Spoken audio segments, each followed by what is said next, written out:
नमस्कार बच्चों। आज हम रचनात्मक लेखन के अंतर्गत पढ़ने जा रहे हैं संवाद लेखन। सबसे पहले तो हम जानेंगे बच्चों कि संवाद का अर्थ क्या है।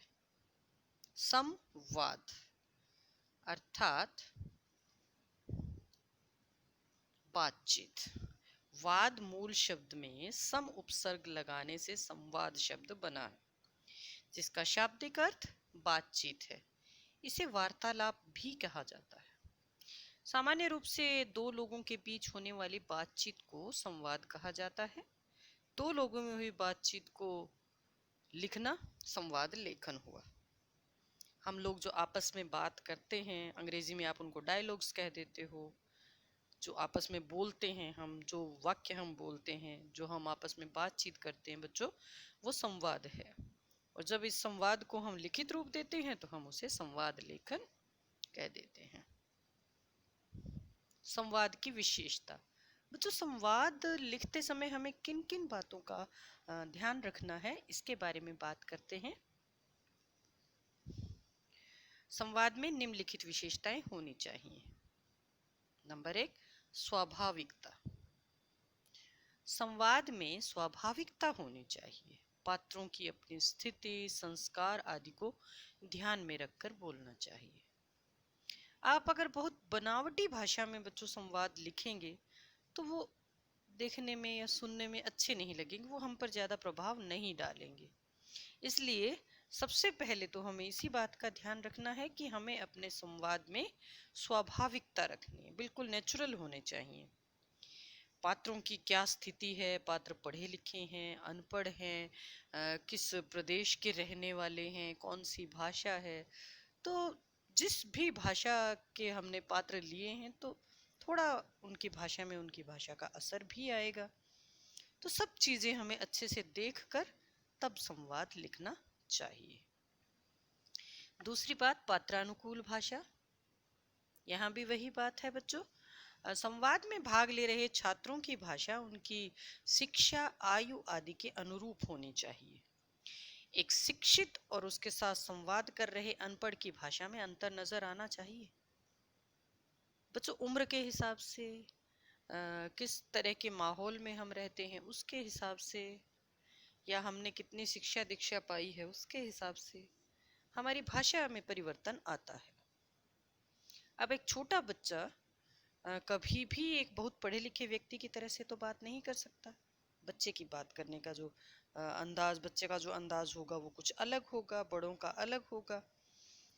जो पढ़ा लिखा है उसका बोलने का अंदाज अलग होगा, एक अनपढ़ व्यक्ति का अलग होगा। तो इस चीज को हमें हमेशा ध्यान में रखना है कि जब हम संवाद लिखें तो जो भाषा है वो पात्र अनुकूल होनी चाहिए, पात्र के अनुसार होनी चाहिए। जिस तरह का पात्र है भाषा हमें उसी प्रकार की लिखनी है। प्रभावी शैली, संवाद को बोलने की शैली प्रभावशाली होनी चाहिए।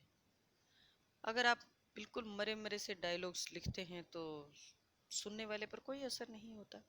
सुनने वाले पर संवादों का असर होना चाहिए। यहाँ मैं आपको अगर फिल्मों का उदाहरण दूं, हमारे जो चित्रपट है उसका उदाहरण दूं, तो आप देखोगे बच्चों कितनी ही ऐसी फिल्में होती है जो सिर्फ अपने संवादों के कारण हिट हो जाती है, या संवादों के कारण बहुत सालों तक याद की जाती है। शोले फिल्म के डायलॉग आज भी लोग बोलते हैं, और भी बहुत सारी फिल्मों के कितने ही ऐसे डायलॉग्स होंगे जो हम आज भी याद करते हैं कि फलां फिल्म में फलां एक्टर ने इस तरह से बात की थी। तो हम भी जब अपना कोई संवाद लिख रहे हैं या हम बोल रहे हैं तो हमारी भाषा में एक प्रभाव होना चाहिए, सुनने वाले व्यक्ति पर उसका असर पड़ना चाहिए, लगे कि हाँ सुनने लायक कोई बात है।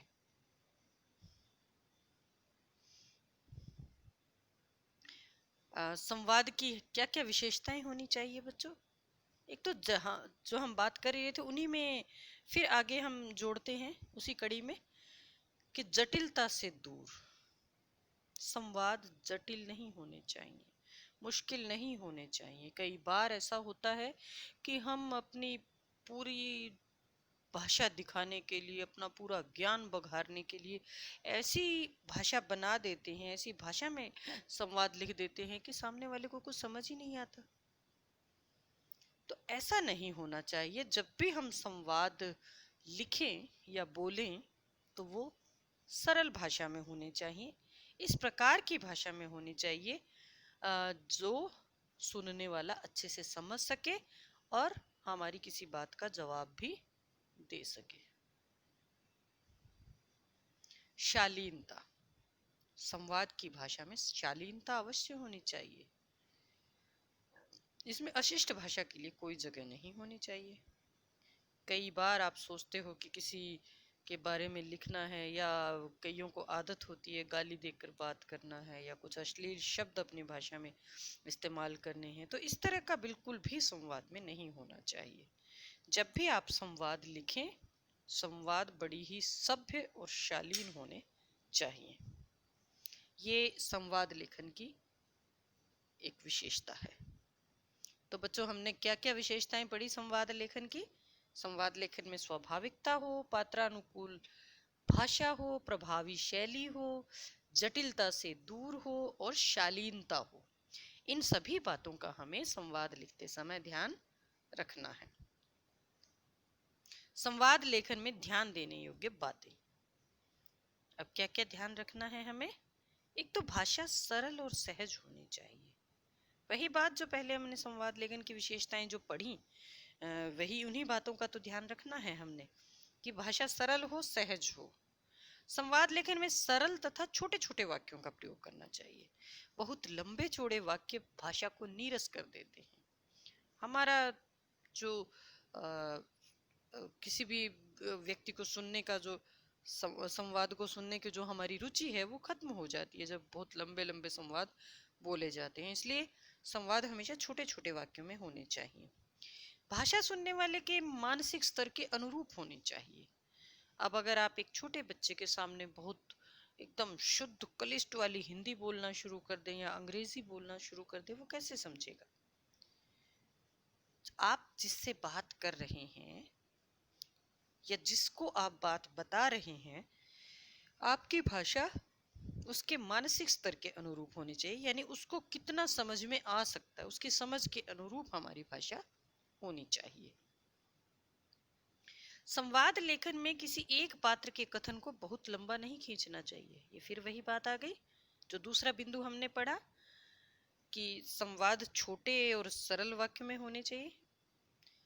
यहाँ एक बात और है कि अगर दो पात्र हैं और आपस में बात कर रहे हैं तो उनके संवाद लगभग बराबर लंबाई के हो।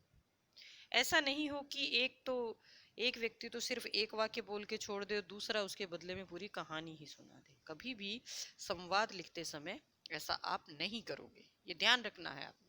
अक्सर बच्चे करते हैं कि जब आपको कोई टॉपिक दिया जाता है तो पहले एक बच्चा या दो लोगों का जो संवाद है, एक कुछ कहता है और दूसरा फिर वो पूरी कहानी एक ही बार में बता देता है। तो जो इस तरह से होती है बच्चों, उसको हम संवाद नहीं कहेंगे, वो तो एकालाप हो गया, किसी एक ही व्यक्ति की कही गई बात हो गई। संवाद में दोनों की परस्पर बातचीत होनी चाहिए, दोनों का बराबर का योगदान होना चाहिए बातचीत में। भाव विचारों की पुनरुक्ति से बचना चाहिए। हमारे मन में जो भाव हैं या जो कुछ भी हम कहना चाह रहे हैं, जो हमारे मन के विचार है, वो रिपीट नहीं होने चाहिए, उनकी पुनरुक्ति से हमें बचना चाहिए।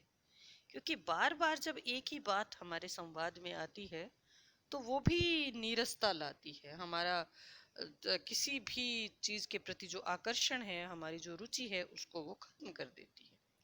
तो इसलिए हमें विचारों और भावों की पुनरुक्ति से बचना चाहिए।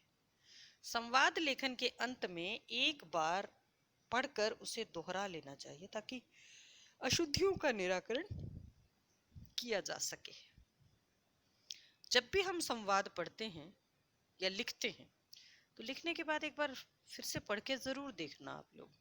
कई बार आप परीक्षा में जल्दी जल्दी बस लिखने की उसमें रहते हो, तो ऐसा नहीं हो, आप लिखो, लिख के उसको एक बार पढ़कर देखो क्या मैंने सही लिखा, किसी तरह की कोई अशुद्धि भाषा में, ग्रामर की या कोई भी किसी तरह की अगर अशुद्धि है तो एक बार उसको ठीक कर लें।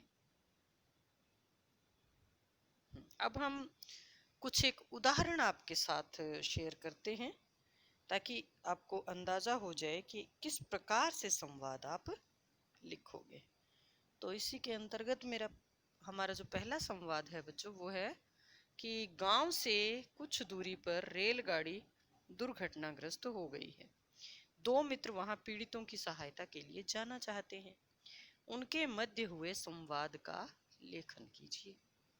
क्या बात कर रहे होंगे, देखते हैं। अक्षर: नमस्ते संजीव, घबराए हुए कहाँ से भागे आ रहे हो? संजीव: नमस्ते अक्षर, तुमने सुना नहीं शायद, रेलगाड़ी के डिब्बे पटरी से उतर गए हैं। क्या जान माल की ज्यादा क्षति हुई है? हाँ, दो डिब्बे पटरी से ऊपर। तो अब तुम कहाँ जा रहे हो? मैं गांव वालों को खबर करने जा रहा हूँ। तो मैं भी तुम्हारे साथ चलता हूँ। मैं लोगों से कहूंगा कि यात्रियों के लिए कुछ आवश्यक सामान भी ले चलें। यह ठीक रहेगा। अब मैं गोपी चाचा से कहता हूँ कि वे अपनी जीप से सबको ले चलें। उनकी जीप से घायलों को अस्पताल तक पहुंचाया जा सकता है। संजीव: हाँ, डॉक्टर रमेश अंकल को भी साथ ले चलना, घायलों की प्राथमिक चिकित्सा कर सकेंगे। अक्षर: तुम्हारा सुझाव बहुत अच्छा है। चलो, सबको लेकर वहां जल्दी से पहुंचते हैं। देखो, देखा आपने, बहुत छोटे छोटे संवादों के माध्यम से किस प्रकार से उन्होंने अपनी पूरी बात कह दी है। तो आप भी बच्चों जब संवाद लिखो तो इस बात का खास ख्याल रखना है कि आपके डायलॉग्स बहुत लंबे ना हों, छोटे छोटे डायलॉग हों। और जो अगर दो पात्र हैं तो दोनों को बराबर बोलने का मौका मिलना चाहिए। ऐसा नहीं हो कि एक पात्र तो एक पंक्ति ही बोले और दूसरा लगातार बोलता ही रहे, ऐसा नहीं होना चाहिए। और देखते हैं बेटा एक दो उदाहरण। अन्य उदाहरण देखिए कि बाढ़ आने से कई गांव जलमग्न हो गए हैं। दो मित्र उनकी सहायता के लिए जाना चाहते हैं। उनके बीच हुए संवाद का लेखन कीजिए। पंकज: अमर, क्या तुमने आज का अखबार पढ़ा? नहीं, क्या कोई विशेष खबर छपी है? हाँ, बाढ़ के कारण कई गांव पानी में डूब रहे हैं। खेतों में पानी भरने से फसलें डूब रही हैं। ऐसे में लोगों को बड़ी परेशानी हो रही होगी। लोग जैसे तैसे सामान और मवेशियों को बचाने का प्रयास कर रहे हैं। ऐसों की मदद के लिए हमें तुरंत चलना चाहिए। वे जहां भी हैं उनकी मदद करनी चाहिए। मैं अपने मित्रों के साथ कुछ कपड़े, खाने की वस्तुएं, मोमबत्ती, माचिस आदि इकट्ठा करके आज दोपहर तक पहुंच जाना चाहता हूँ। यह तो बहुत अच्छा रहेगा। मैं अपने साथियों से कहूंगा कि वे कुछ रुपए भी दान स्वरूप दें ताकि उनके लिए पानी की बोतलें और जरूरी दवाइयाँ खरीदी जा सके। पंकज: तुमने बहुत अच्छा सोचा है, क्या तुम भी मेरे साथ चलोगे? मैं अवश्य चलूंगा और मुसीबत में फंसे लोगों की मदद करूंगा। तो देखो बेटा, ये पूरा संवाद है। दो संवाद आपने देखे। इनसे थोड़ा तो अंदाजा हुआ होगा आपको कि किस प्रकार से हम संवाद लिख सकते हैं। मुझे उम्मीद है कि आपको एक उदाहरण मैं और बताती हूँ, समझ में कुछ आ गया होगा, लेकिन थोड़ा और अच्छे से आपको समझ में आ जाएगा। नए विद्यालय में अपने पुत्र का दाखिला दिलवाने गए अभिभावक और प्रधानाचार्य के मध्य हुए वार्तालाप का संवाद लेखन कीजिए। अभिभावक जो है: सर, क्या मैं अंदर आ सकता हूँ? प्रधानाचार्य: हाँ हाँ, अवश्य आइए और काम बताइए। मैं अपने बेटे का दाखिला स्कूल में कराना चाहता हूँ। कौन सी कक्षा में? जी, 11वीं कक्षा में। उसने 10वीं कौन से विद्यालय से उत्तीर्ण की है? बता दो, कोई भी test public school Rajouri Garden से। तुम अपने बच्चे को पब्लिक स्कूल से यहाँ सरकारी स्कूल में पढ़ाना चाहते हो, ऐसा क्यों? मैंने स्कूल का नाम सुना है। यहाँ पढ़ाई की उत्तम व्यवस्था है और खर्च नाम मात्र का भी नहीं है। यह पब्लिक स्कूल वाले तो हमें लूटने में कोई कसर नहीं छोड़ते हैं। आपके बेटे की 10वीं कक्षा में कितनी सीजीपी है? जी, 8.5, 8.5 सीजीपी। आप दाखिला कहाँ चाहते हैं, विज्ञान, कॉमर्स या? जी, मुझे विज्ञान में दाखिला दिलवाना है। आप कमरा कमरा नंबर 15 में मिस्टर शर्मा से मिल लीजिए। अभिभावक: जी, धन्यवाद। एक और उदाहरण। परीक्षा के एक दिन पूर्व दो मित्रों की बातचीत का संवाद लेकर। नमस्ते विमल, कुछ परेशान से दिखते हो। नमस्ते अक्षर, कल हमारी गणित की परीक्षा है। मैंने तो पूरा पाठ्यक्रम दोहरा लिया है, और तुमने? पाठ्यक्रम तो मैंने भी दोहरा लिया है, पर कई सवाल ऐसे हैं जो मुझे नहीं आ रहे हैं। ऐसा क्यों? विमल, जब वे सवाल समझाए गए थे तब बीमारी के कारण मैं स्कूल नहीं जा सका था। कोई बात नहीं, चलो मैं समझा देता हूँ, शायद तुम्हारी समस्या हल हो जाए। पर इससे तो तुम्हारा समय बेकार जाएगा। कैसी बातें करते हो यार। हमें तुम्हें पढ़ाते हुए मेरा दोहराने का काम स्वतः ही हो जाएगा। फिर इतने दिनों की मित्रता कब काम आएगी? पर मैं उस अध्याय के सूत्र नहीं रट पा रहा। सूत्र रटने की नहीं, समझने की बात है। एक बार यह तो समझो कि सूत्र बना कैसे, फिर सवाल कितना भी घुमा फिरा कर आए तुम जरूर हल कर लोगे। विमल, तुमने तो मेरी समस्या ही सुलझा दी। चलो अब कुछ समझा भी दो। और इसी के साथ बच्चों, हमारा ये टॉपिक जो है यहीं खत्म होता है। मैं उम्मीद करती हूँ कि आपको संवाद लेखन अब बहुत अच्छे से समझ में आ गया होगा, और जब मैं आपको और संवाद लिखने के लिए दूंगी तो आप बहुत अच्छा लिख कर लाएंगे। धन्यवाद।